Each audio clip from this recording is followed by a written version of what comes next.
Olá, seja bem-vindo a mais um podcast Luz para as Nações.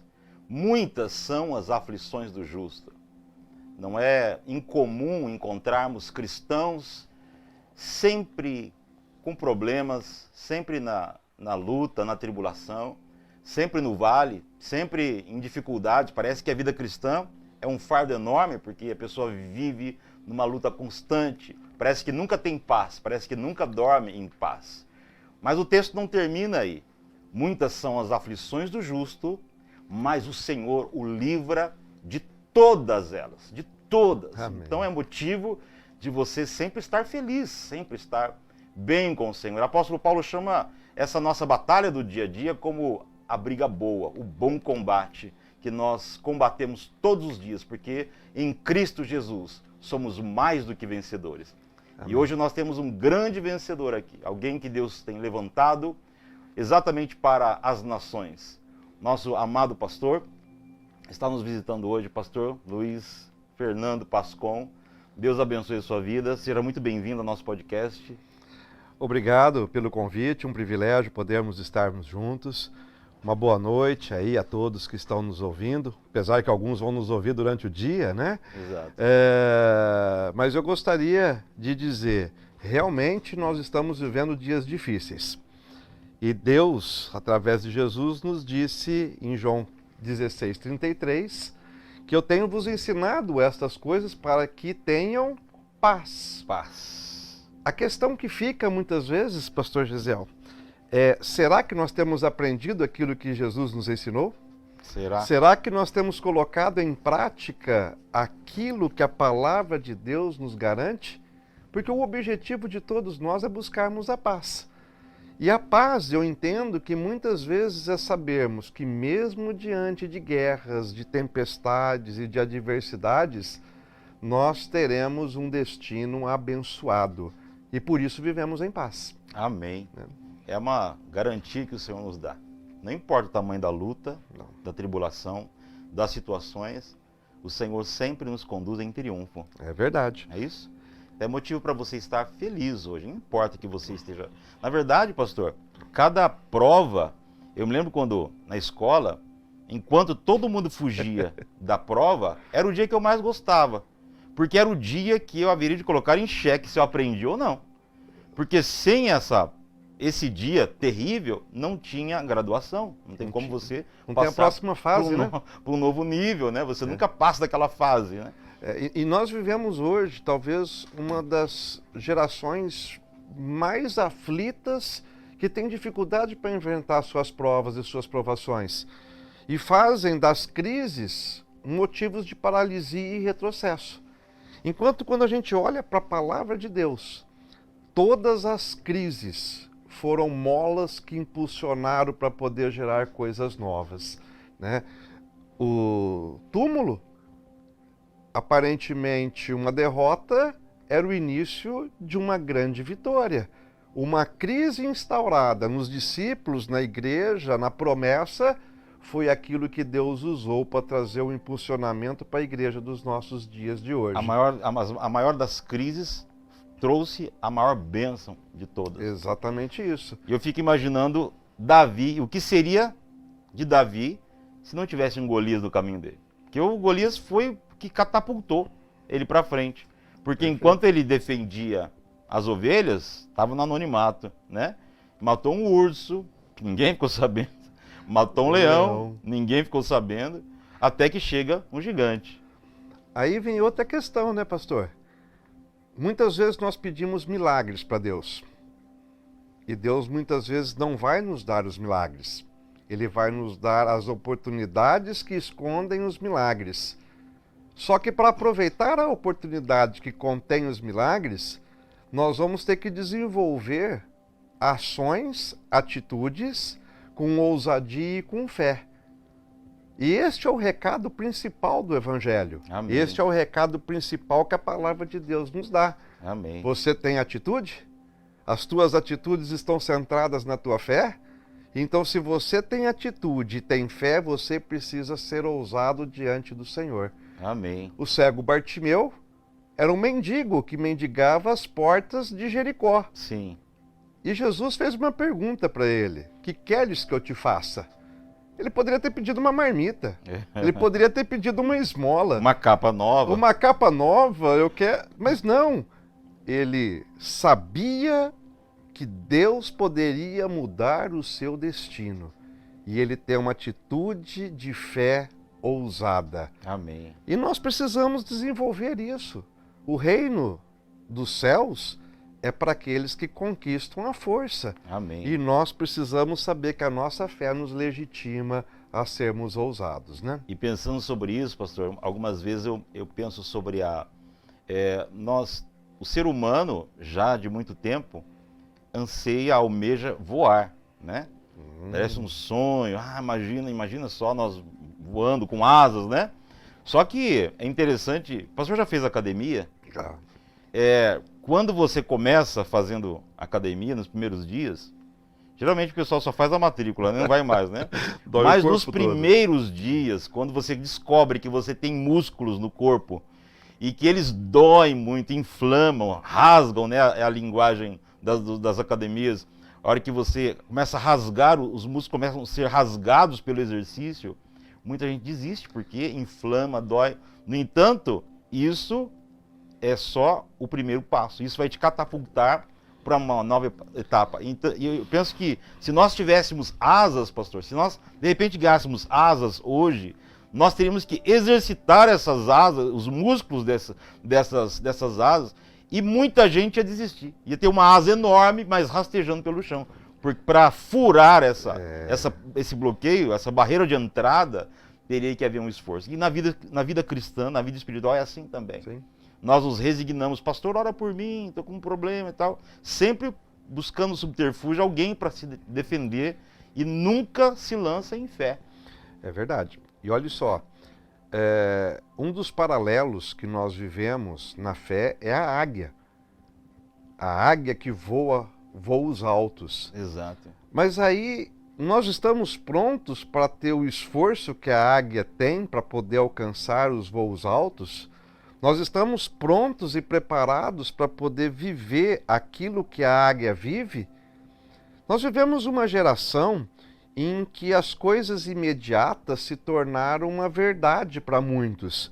E eles não sabem compreender o poder do tempo, a necessidade do preparo, a necessidade dos processos que envolve objetivo, que envolve perseverança. Tudo apertar um botão. Sim, as pessoas acham que uma página na Bíblia significa algo que aconteceu de hoje para amanhã. E às vezes uma página na Bíblia foram 15 anos, 20 anos, 40 anos, Exato. Que faz com que a pessoa precisa passar por todo um desenvolvimento de um processo. Eu estou me lembrando de Moisés agora. Moisés passou 40 anos no palácio querendo ser alguém. Ele foi para o deserto, junto a Jetro, para lá aprender que ele era ninguém. E depois Deus usou um ninguém por 40 anos porque havia um destino para ele.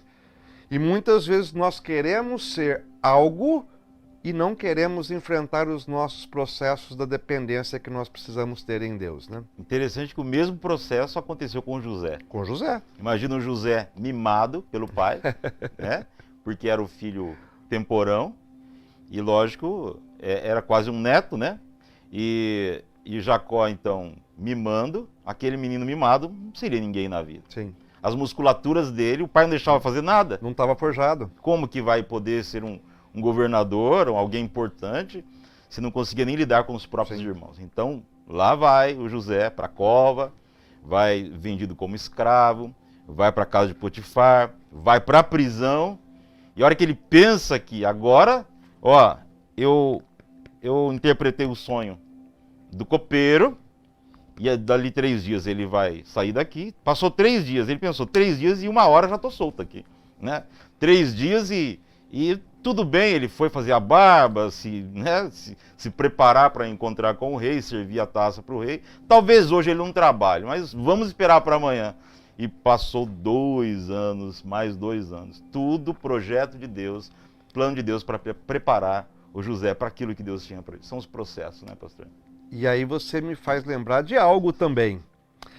José passou 17 anos, 13 anos até encontrar Faraó.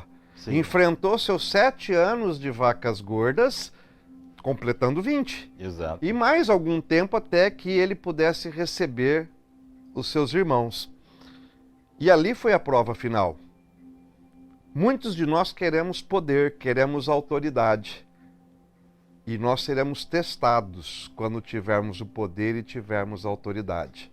Porque José não viu o sonho dele antes de passar pela prova do poder. Hoje, muitos homens querem a aparência, querem a autoridade e querem o poder.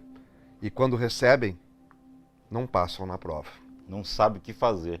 Parece cachorro que corre atrás de um carro, de uma moto, uma bicicleta, e a hora que a bicicleta para, ele não sabe o que fazer. Não tem como reagir. Não sabe o que fazer com aquilo. E José, mesmo tendo Manassés e Efraim rasgando o seu coração, ele, quando recebe os seus irmãos, ele pensa em vingança. Pensa. Porque o poder estava no seu ego. Agora eu posso, né? Agora eu posso. Agora eu vou. E, na verdade, ele foi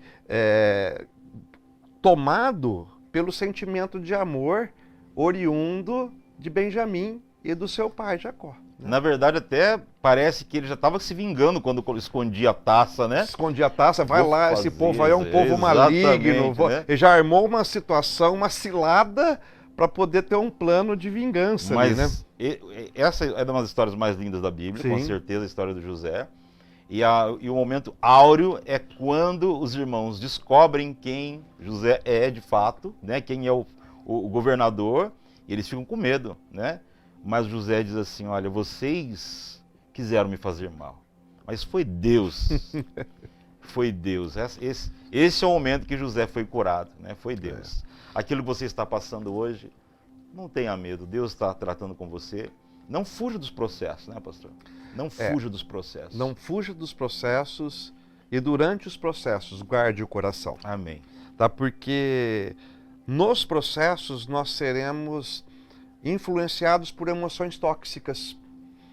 Emoções que vão tentar ferir a nossa identidade e vão fazer aflorar as nossas raízes de amargura. E do coração procede as fontes da vida.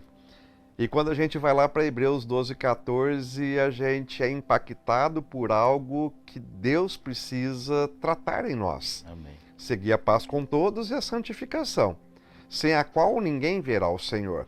E na sequência dos versos ele fala assim, cuide para que as raízes de amargura não roube aquilo que você conquistou. E por ela muito se contamina. Exatamente isso. Agora, nós precisamos cuidar dos nossos sentimentos, das nossas emoções. E uma das coisas que o diabo ele tenta roubar da igreja e, portanto, dos filhos de Deus, é a fé e a identidade. E ele usa as raízes de amargura, as emoções tóxicas e os sentimentos negativos para poder roubar e fragilizar. Nós estamos falando de exercícios. Existem muitos cristãos que acreditam que a fé é você ter um objetivo de alcançar um prédio de 30 andares e você vai chegar no saguão do edifício e vai apertar um botão, uma porta vai se abrir e você entra no elevador e de repente está no 30º andar e contempla o teu destino. E não é assim. A fé é você chegar no 30º andar pelas escadarias. No primeiro andar você está motivado, Maravilha, no segundo andar as pernas já ficam pesadas, no terceiro andar você pensa em desistir, vou descer, vou abandonar. É a carne sendo rasgada, literalmente. Exatamente Deus vai isso. rasgando. Nós somos construídos Amém. através da nossa jornada. Glória a Deus. Salmo 32:8. Amém. Eu te instruirei, eu te ensinarei, eu te mostrarei durante o caminho que você deve andar. Amém. Então, nós somos conduzidos por Deus, né, pastor? Amém. E falando em processos, pastor, o pastor disse que não nasceu um lar evangélico. Não. Né? Como que se deu a conversão? Em que momento a chave virou? Eu me converti ao cristianismo genuíno em 1998, durante um processo de muita dor. Eu tive um problema financeiro muito grande, eu sou empresário, sou engenheiro, e a minha vida foi transformada em nada, de repente. Todas as garantias. Sim, Perdeu. dívidas, problemas conjugais. Meu primeiro filho tinha nascido e foi um desarranjo no casamento tremendo, porque eu me sentia roubado pelo meu filho, minha esposa dava mais atenção para ele do que para mim e virou uma bagunça na mente, né? E de repente a minha esposa se converteu, pastora Adriana, minha pastora. Deus abençoe, pastora. E ela dizia assim: vamos para a igreja comigo, eu estou aprendendo muito. E eu dizia para ela: não, eu não vou para a igreja, eu já conheço tudo de Bíblia. Porque eu vinha de uma formação católica, meus pais praticantes. Com curso de crisma, com atividades da igreja, e a gente tinha uma formação bastante ponderada na religião. Mas um dia eu fui ao apelo dela, a um culto, pastor Jefferson, lá na igreja do Evangelho Quadrangular Sede. Na época, pastor Pérez era vivo, pastora Vera.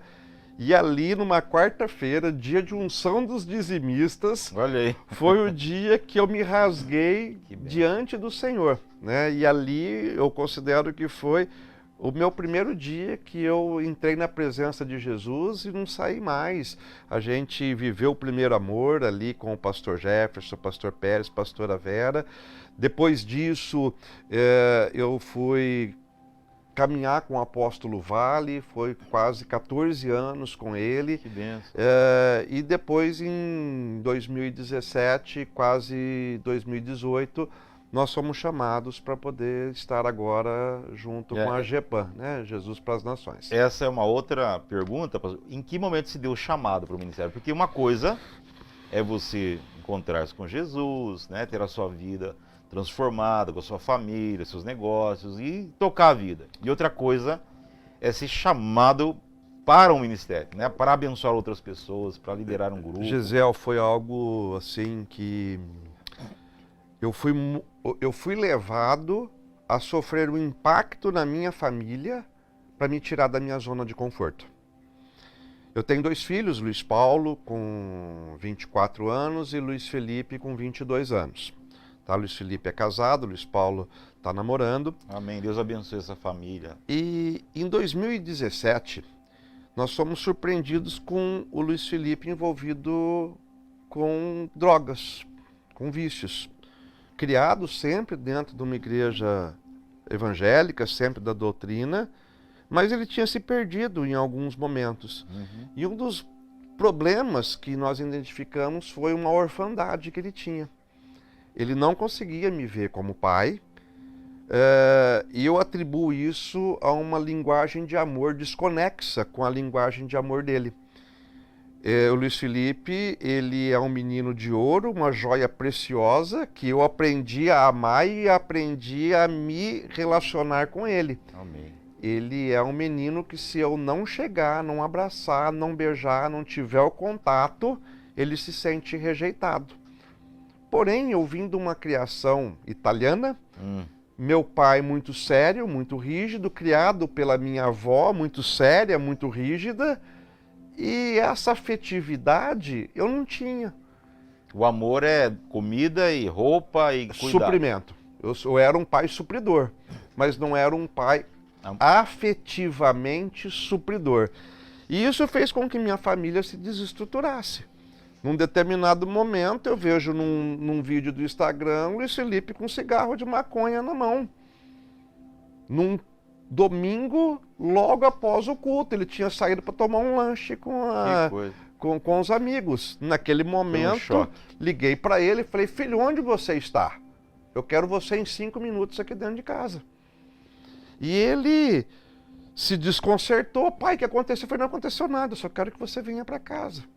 E ele chegou em casa e eu contei para ele o que tinha acontecido, o que eu tinha visto, ele, pai, mas eu isso, eu aquilo, cheio de argumentos e contra-argumentos, e nós dissemos, não, hoje é o último dia. E o meu cunhado, o apóstolo André Davi, ele tem uma clínica de recuperação lá em Mogi Guaçu, uma clínica terapêutica. Eu falei, amanhã de manhã você vai estar lá na clínica do seu tio. Se você não sabe o caminho que você está seguindo, você vai entender onde que é que você não pode chegar. E o Luiz Felipe foi internado durante 3 dias lá. Eu digo que foi morte e ressurreição, porque em 3 dias esse menino voltou cheio do Espírito de Deus, com decisões tomadas, e hoje eu garanto para você, um homem fiel, temente, que honra ao Senhor. Bom, eu nem preciso dizer que isso foi um milagre, né, pastor? Foi um milagre. E é por isso que esse milagre aconteceu. Teve um desarranjo total. Nós passamos por terapias, nós passamos por questões que eu precisei me reinventar como pai, como marido, tudo mais. E depois que isso tudo aconteceu, veio exatamente o chamado. Se a tua família foi reconstruída, você pode usar o que aconteceu na tua família para reconstruir outras famílias. E nós temos vivido esse testemunho dentro da igreja, dentro dos nossos discipulados, dentro das pessoas que têm caminhado com a gente, pastor. Que bênção, pastor. Na verdade, uma coisa chamou a outra. Sim. Na verdade, essa é a proposta do Evangelho. Aquilo que aconteceu com você, vai e diga para os seus, né? Aquilo que Jesus disse para o gadareno, você vai. E ele foi por 10 cidades, né? Virou um missionário, porque o primeiro e maior missionário que teve, né? O impacto na vida dele foi tão grande. E o propósito do Evangelho é esse, que aquilo que te impacta possa impactar outros também, possa levar para outras pessoas também, né? É verdade. Diante de tudo isso, né, a gente aprende o que é o amor, o que é o acolhimento. Porque se meu filho não fosse acolhido, se meu filho não tivesse tido a oportunidade de renascer de novo, para reescrever a história dele, qual seria o destino dele? E é exatamente esse o cerne do confronto que Jesus fazia com os fariseus. Uma religião de juízo, de julgamento, sem amor e sem acolhimento. E o contexto que nós precisamos trazer para este mundo que jaz no maligno é que nós podemos acolher os necessitados, os doentes, os enfermos, tratá-los, curá-los, para que eles possam encontrar um destino diferente daquele que hoje eles caminham, né? Amém. E hoje o pastor é líder, pastor na igreja GEPAM. Sim. Diz para nós o que é a igreja GEPAM. A igreja GEPAM é uma igreja que nasceu do coração do meu apóstolo, né, apóstolo André Davi, há pouco mais de 20 anos.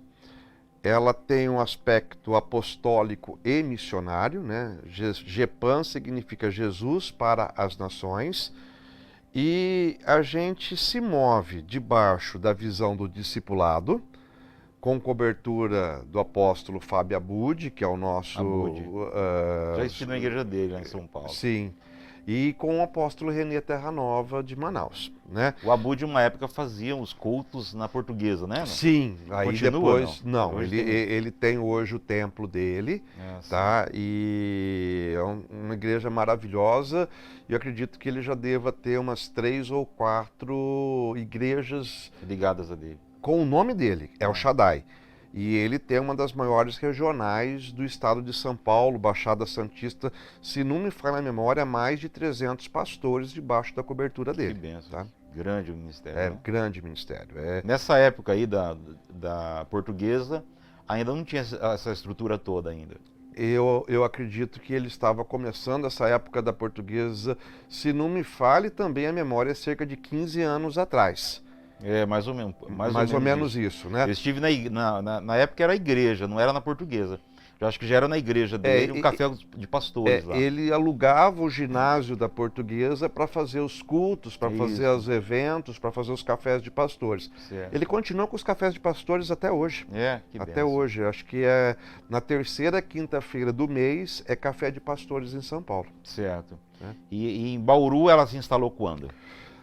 Bauru, ela começou em 2017 com alguns pastores que simplesmente começaram a obra empolgados, mas não tiveram forças para continuar. Não continuaram. E aí a gente se viu exatamente nesse contexto. A minha família desestruturada, o chamado pegando e uma criança para cuidar aqui em Bauru, que era a GEPAN, que estava começando. E nós começamos a GEPAN numa garagem de uma casa com 10, 12 pessoas. Estamos aí enfrentando os desafios do crescimento de uma igreja, né, pastor Gesiel? Quanto tempo já tem? Nós estamos indo para, eu como pastor, 4 anos. 4 anos. 4 anos. Que maravilha. E é interessante, geralmente o que mais chama a atenção são o começo, né? Os pequenos começos. Sim. A garagem, né? E é interessante que isso acontece na vida cristã também, porque é toda a empolgação, né? Da conversão. E, infelizmente, pastor, não sei se o pastor tem essa mesma visão, que as pessoas vão se acomodando, né? A igreja, os cristãos, né? Tem aquele primeiro impacto com o Senhor, depois vão se acomodando, mas não é por vontade própria, é porque o entorno faz com que elas fiquem daquela forma. E às vezes, até tem um ditado que diz assim, que as pessoas andam tão frias, que quando aparece alguém com a temperatura normal, dizem que ela está com febre. Sim. Né? Porque alguém diz assim, tá no primeiro amor ainda, logo logo ela estará como a gente, rabugento, né, desgostoso da vida, reclamando de tudo, sem aquela paixão. E logo tá mesmo, né? Porque vai se espelhando nos outros, né? Sim, pastor. E o senhor falando isso tá me remetendo à importância da vitalidade do ministério pastoral. Uma das funções do sacerdote é tirar a cinza do altar. E a gente sabe que a cinza no altar é o que inibe o fogo. Que vai apagando o fogo. E sem fogo não tem sacrifício no altar. E o sacrifício do altar é o que legitima, é o que traz a existência, é o que traz o céu para a terra. E tem muitos pastores que entram no modo automático. E aí eles acabam esfriando a igreja. Se perdem no ativismo, né? Se perdem no ativismo, se perde no protocolo, se perde na religião e se perde nas coisas efêmeras que são transitórias e passageiras. A gente não pode generalizar de uma forma abrangente, mas existem muitas pessoas que, pela ingratidão que proporcionam para os pastores e para os ministérios, acabam fazendo com que esta chama se apague, porque o pastor acaba sendo ferido e se desmotiva a continuar no trabalho. Então a gente, como pastor, tem que saber conviver com a ingratidão, conviver com as síndromes de Adão, porque vão terceirizar as culpas para o pastor, e com a terceirização das responsabilidades, né? O pai não educa a criança, a obrigação é da igreja educar. O recém-convertido não tem um compromisso com o primeiro amor, com as escrituras, a culpa é da igreja.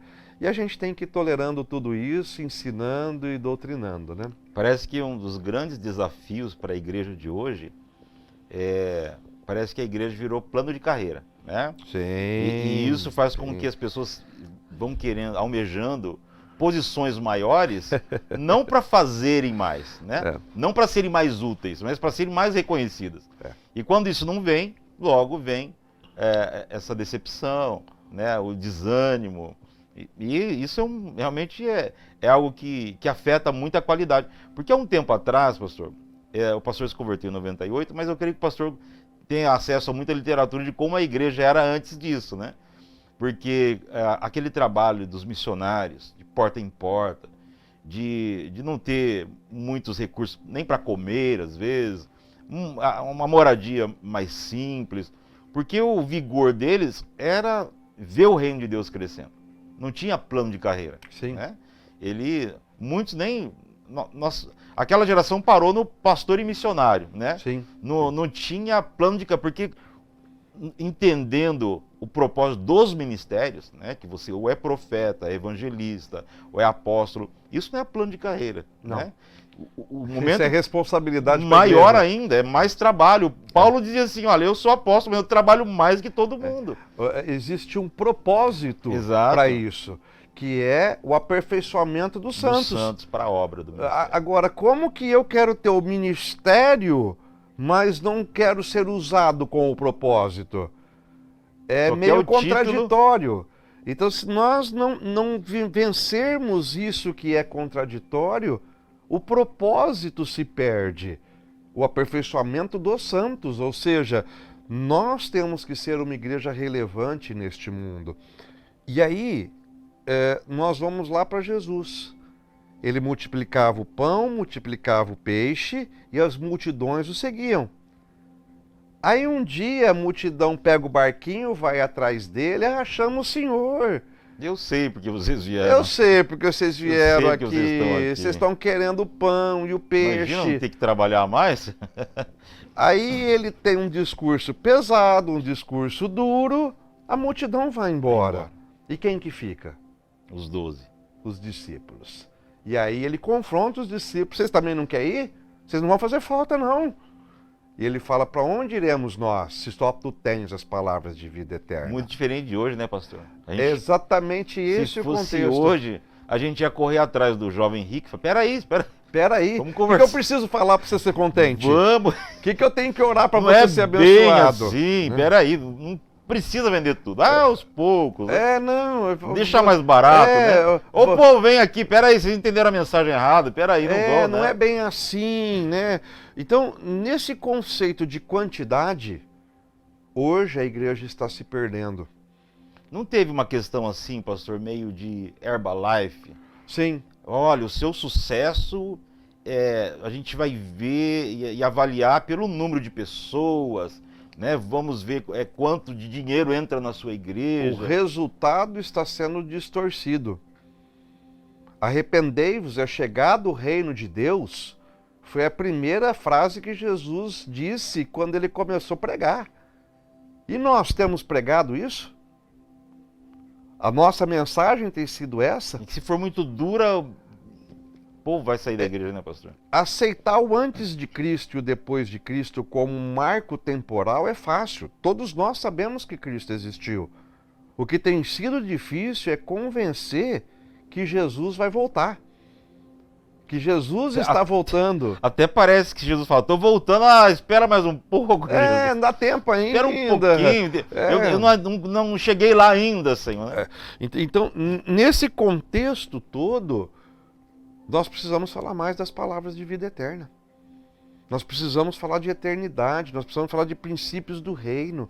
Nós precisamos sim dizer que a igreja vai ser abençoada, que a igreja tem autoridade, tem domínio, tem governo, que isso foi roubado no Éden. E isso foi restituído em Pentecostes.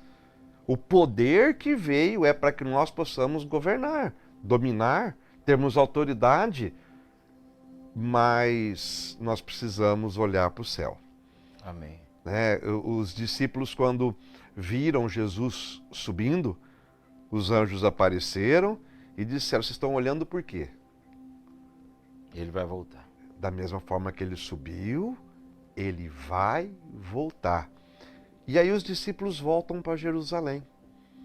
Será que não é momento de nós voltarmos para Jerusalém?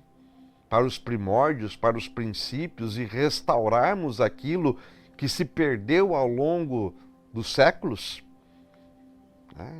Então... Olha, pastor, às vezes dá um desespero, porque a gente tem como comparar, né? Pegamos o livro de Atos e a gente vê um disparate muito grande, uma distância muito grande da realidade da igreja hoje. Não sobre as coisas que se fazem exatamente, mas o propósito, o coração deles. Né? Aquilo que queimava no peito dos apóstolos, eles, na verdade, eles tinham a sensação de que Jesus ia voltar naqueles dias mesmo. Né? E se empenharam, corpo e alma, naquele propósito. Inclusive morreram por causa disso.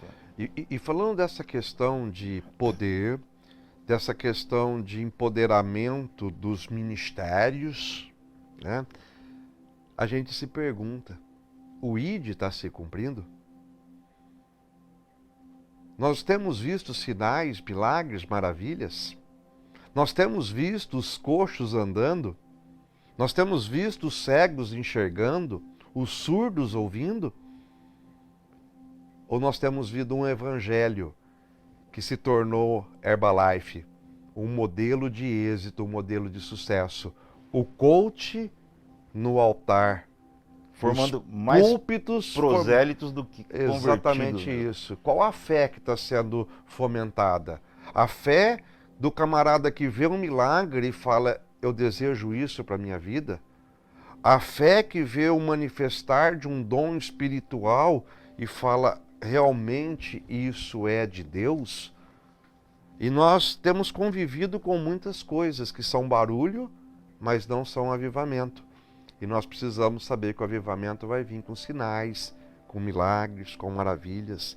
Nós estamos na iminência da terceira onda. E a terceira onda vem pautada na palavra e pautada nos sinais pelo poder. Amém. Tá?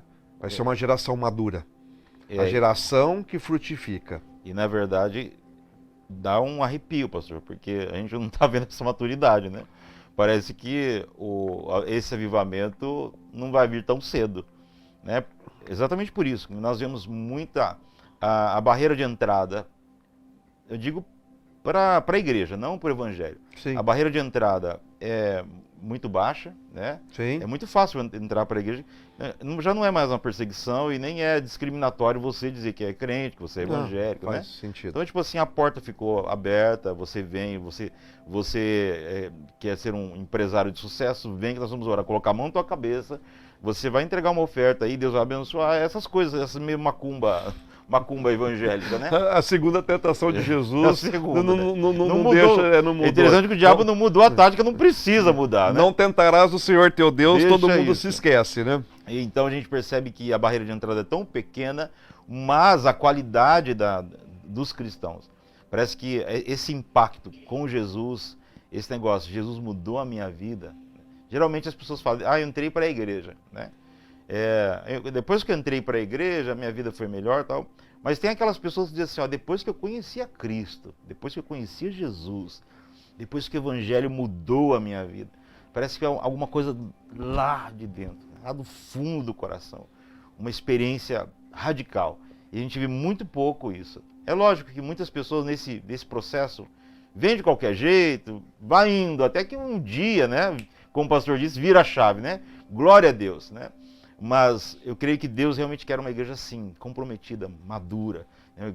Firmada em Jesus mesmo, né? Firmada na palavra e em Cristo. Né?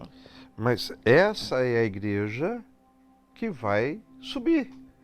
Essa é a igreja que Jesus vai vir buscar como a sua noiva. Amém. Nós estamos cuidando da noiva, ela está adornada, preparada, ou hoje nós vemos uma noiva de vestes rasgadas e obesa? Não consegue subir, não. Obesa não sobe. Então, agora, será que a igreja não está inchada? Pois é. Fazendo uma reflexão, o Brasil é o maior país cristão do mundo. E o comportamento do brasileiro é de um cristão? Pastor, o último censo, 40 milhões, né? Estimativa. Baseado no último, para o próximo, a estimativa é 40 milhões. Mas a Cracolândia aumenta a cada dia. Corrupção. Eu acho que nós somos exemplo, nós somos vitrine para o mundo de muita coisa ruim. E parece que o número de pessoas que se professam evangélicas não consegue mudar esses números, não consegue alterar esses números, né? Eu acho que nós estamos realmente com um problema de qualidade. Promiscuidade, qualidade, discernimento e um modelo efêmero. Hoje você vê a contaminação das redes sociais dentro do evangelho. As redes sociais, elas criam perfis fictícios, onde as pessoas expressam e vomitam aquilo que elas querem ser, e não a necessidade daquilo que elas precisam ser. Então, quando a igreja hoje quer tocar na vida dessas pessoas que são melindrosas porque vivem a ficção da mentira, da ilusão da internet, a igreja não consegue tocar nessas vidas, não consegue tocar nesses corações, não consegue tocar nessas emoções e nesses sentimentos, para que elas possam ter um encontro genuíno com Jesus. E nós estamos vivendo algo que eu acredito que a Igreja Católica viveu lá na década de 80. Nós estamos falando de história, onde as pessoas iam para a missa só para poder ser abençoada.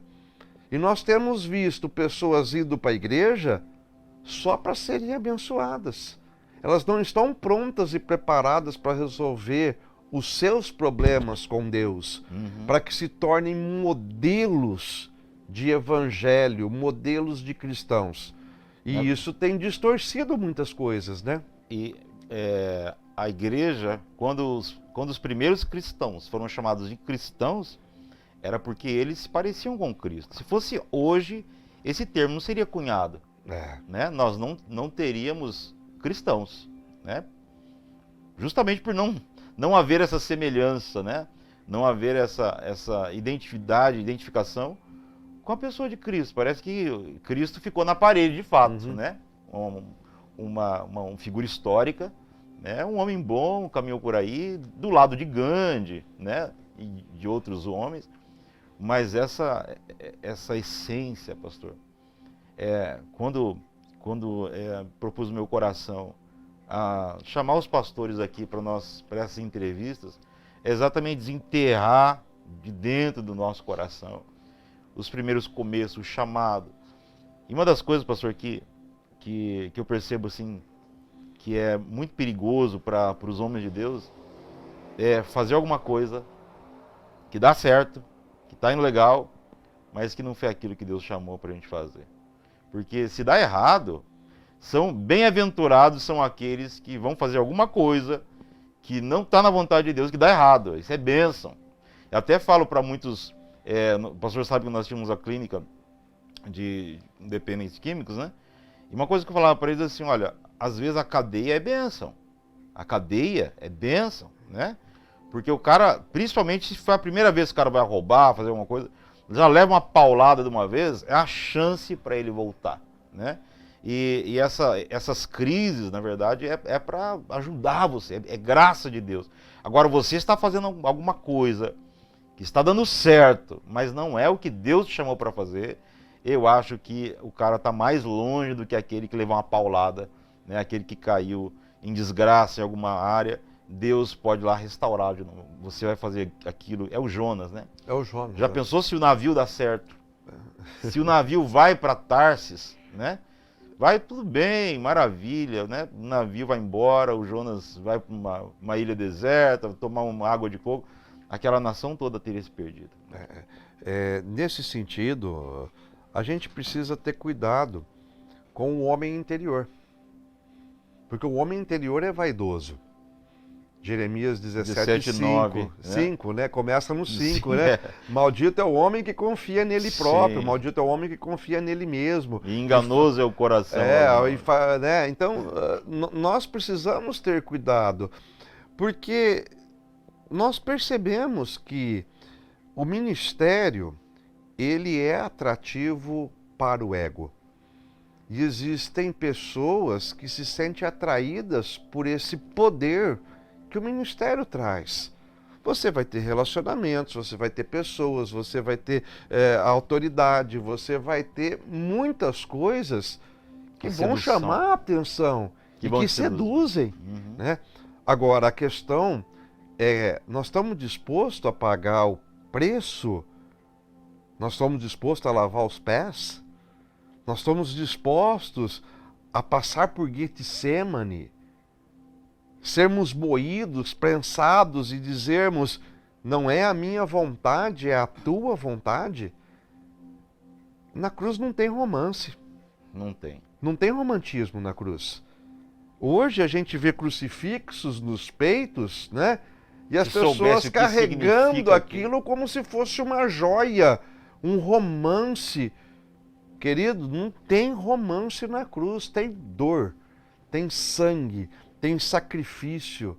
O Jesus pintado naquela cruz, com um shortinho, é ilusão. Não representa nada com a realidade. Nada do que foi aquilo, né?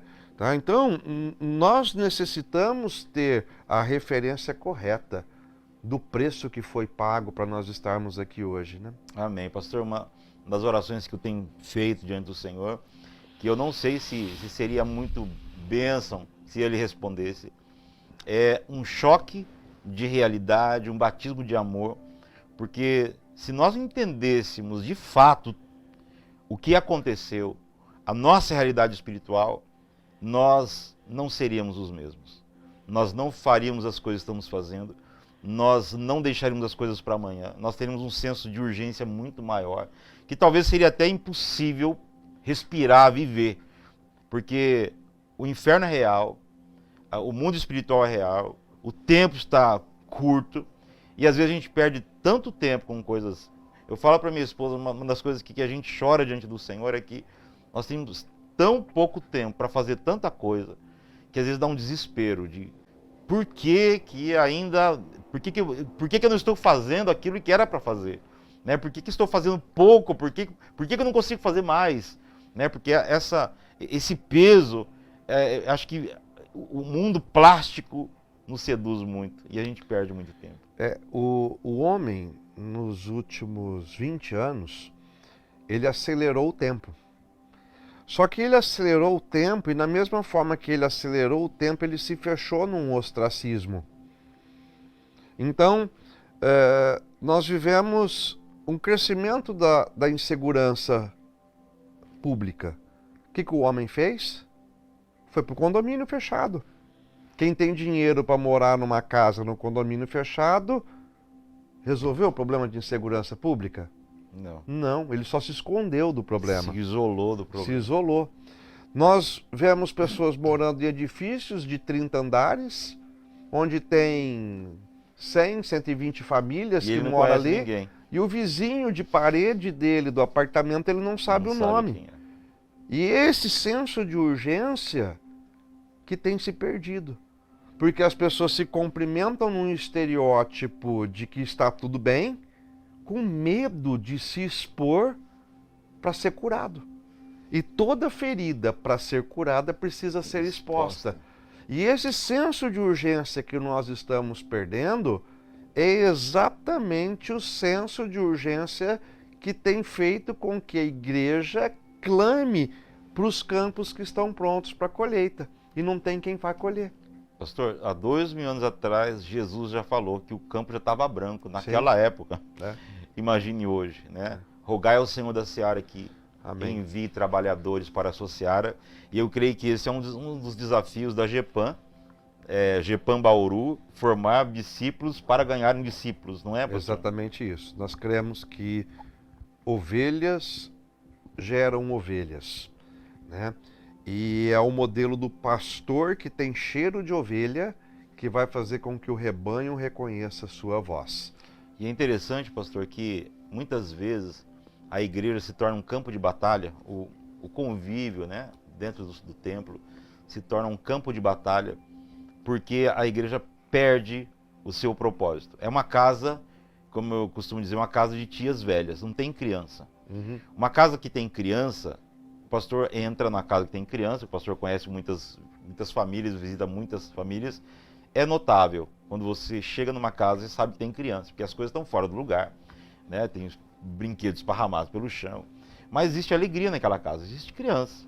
Agora uma casa de tias, né? Uma casa de tias velhas é tudo no lugarzinho, né? O pastor já visitou casas assim que você tem até temor de sentar, se sentar errado, o tapete, tudo isso, nada mexe, elas brigam por qualquer coisa. Quem que deixou esse copo aqui? Mas por que elas fazem isso? Porque não tem vitalidade ali, né? Elas estão só buscando motivos para atacarem umas às outras, né? Ficaram amarguradas. Mas uma casa que tem criança é bagunça, mas é alegria. A igreja tinha que ser assim, né? Essa vitalidade é o que traz o avivamento, né? E se nós refletirmos, será que não foi o que Jesus quis dizer quando ele falava dos fariseus, dos saduceus, do sistema religioso que engessou a igreja e que trouxe para aquele tempo um fardo que ele quis romper e transcender isso, um modelo arcaico de regras e não de exposição? A gente fica querendo colocar o Espírito Santo dentro de uma caixinha quadradinha e colocar regras para que ele possa atuar. E o Espírito é o vento que sopra impetuoso, né? E ele é ciumento, sensível. Outro detalhe, a igreja tem sentido muito o Espírito Santo. Mas nós somos chamados para sentir ou para perceber? O Espírito Santo não é uma emoção, não é um arrepio. Ele é uma pessoa que tem uma personalidade e que precisa ser reconhecido no nosso meio, tá? E nós vemos pessoas buscando as emoções e se esquecendo de chamar o Espírito Santo para estar ao lado, junto na sua vida. É um desafio para a igreja que se deixe levar pelo Espírito, guiar pelo Espírito, reconhecer a presença do Senhor.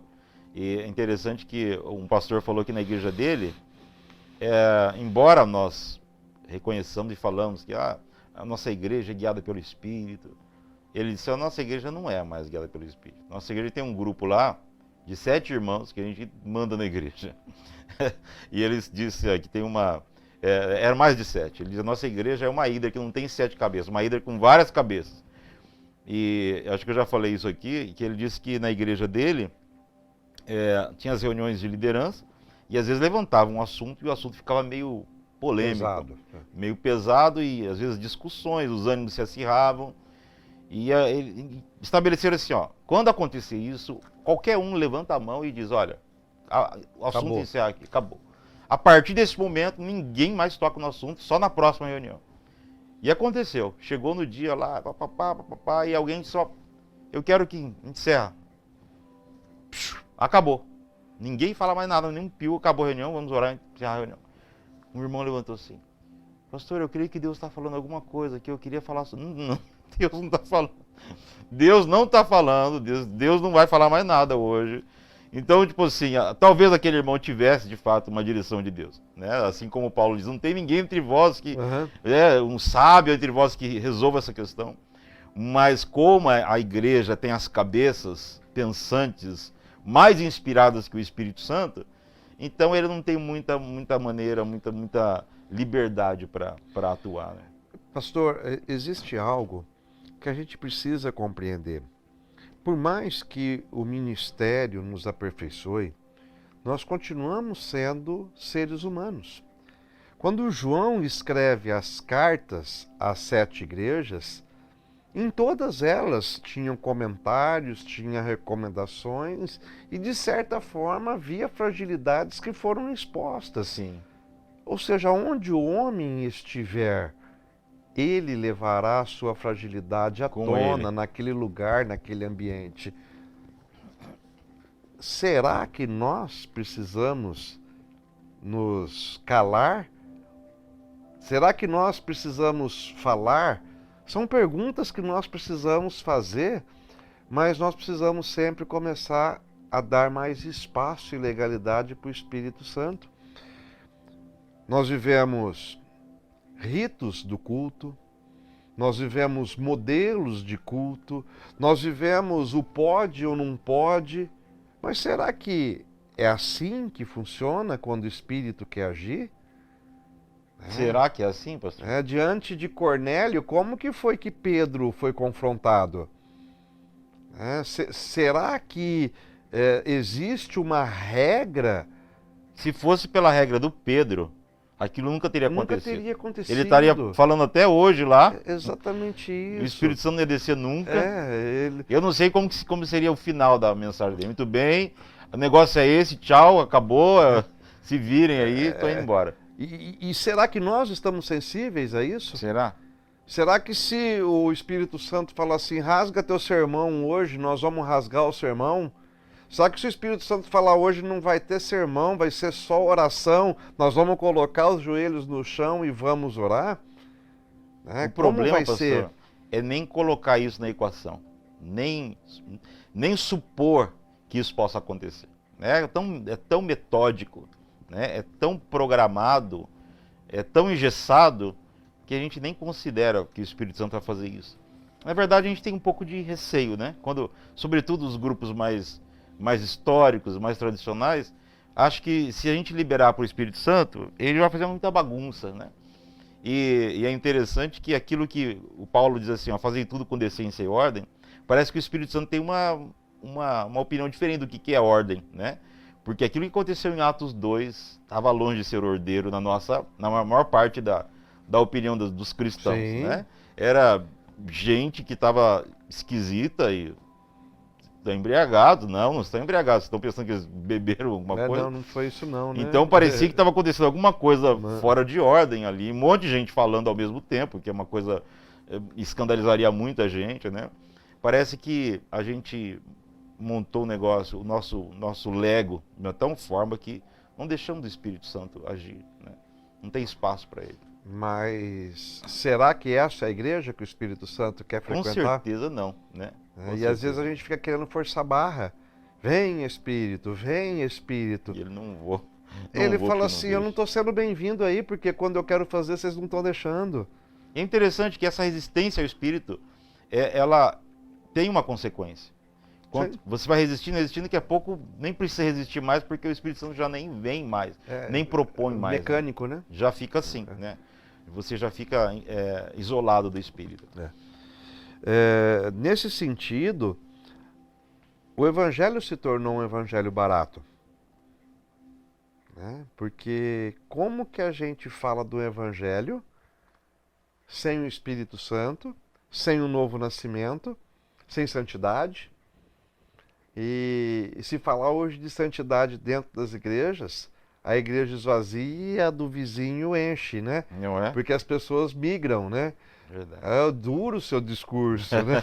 Vou procurar uma mais fácil. Exatamente. Pastor, olhando para aquela câmera ali, para os nossos internautas, se fosse a última oportunidade que o pastor tivesse para dar uma mensagem de Deus, do coração do pastor, para os irmãos, qual teor seria que teor seriam as suas palavras, últimas palavras?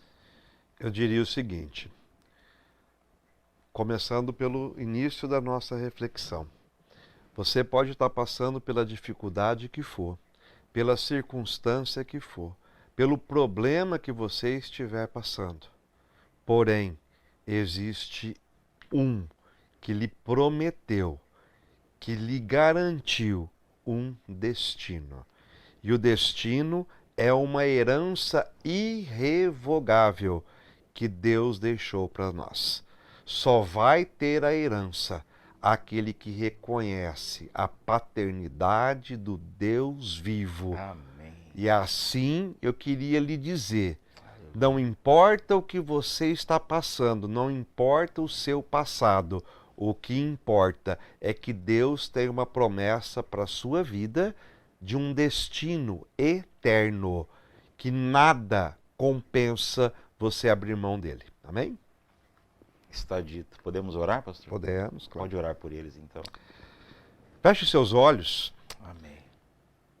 Senhor nosso Deus e nosso Pai, nós entramos na sua presença e eu lhe peço, Senhor, que o seu Espírito agora possa tocar no coração deste homem, desta mulher, Amém. ferido, machucado nas suas emoções, nos seus sentimentos, ferido e machucado até com a igreja, Senhor, com seus pastores, com seus irmãos, para que eles possam ser curados, Senhor, serem preparados e estarem, meu Deus, debaixo de um nível de integridade, para que a sua volta, Senhor, marque um destino eterno na sua vida. Amém. Alcance, Senhor, os perdidos, alcance, Senhor, os necessitados, libera, Senhor, o milagre e as tuas bênçãos sobre a vida deste que nos ouve, em nome de Jesus. Amém, amém e amém. Amém. Muito obrigado, pastor. Nosso tempo voa aqui, poderíamos ficar muitas horas aqui. Temos muitos assuntos concernentes ao reino de Deus. Deus abençoe a sua vida. Se você não é inscrito nesse canal, se inscreva. Pastor, pede para as pessoas se inscreverem no canal aí. Meu querido, meu amado, se inscreva no canal do pastor Luz para as Nações no Brasil, né? E eu tenho certeza que Deus continuará falando ao teu coração. E lembre-se, o Espírito Santo lhe dá poder para lhe tornar um vencedor. Aleluia. Os seus desafios serão vencidos através da autoridade de um cetro de justiça que o Senhor coloca sobre as tuas mãos. Assim seja, em nome de Jesus. Um privilégio para mim, pastor, graça e paz. Deus te abençoe. Amém.